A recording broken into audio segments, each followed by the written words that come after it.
Животновъдните стопанства мухите не са просто досаден проблем.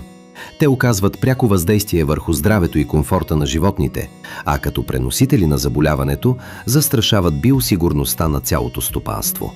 Постоянните ухапвания и стресът, който причиняват, водят до по-нисък прием на фураж и по-слабо усвояване на храната.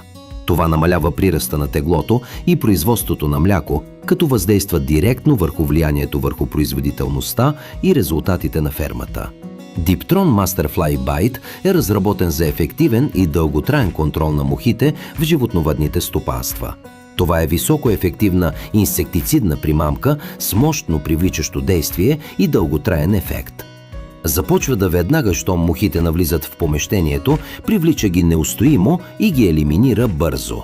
Само с едно приложение продуктът запазва ефективността си до 8 месеца. Подходящ е за всички видове животновъдни обекти, ферми за говеда, свине, овце и кози, както и птицеферми за кокошки-носачки. Приложението е лесно и удобно.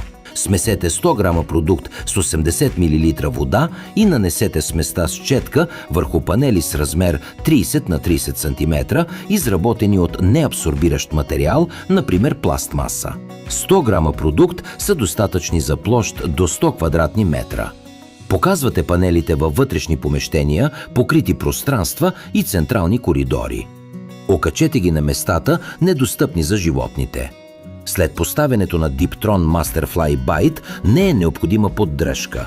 Високата ефективност на продукта се дължи на комбинацията от динотефуран и привличащи феромони, които осигуряват малко видими резултати само след час.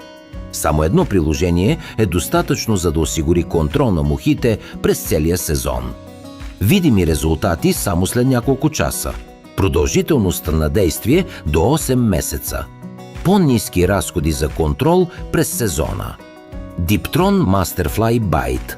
Ефективното решение срещу мухите, което помага за по-добра производителност и рентабилността на вашето животно стопанство.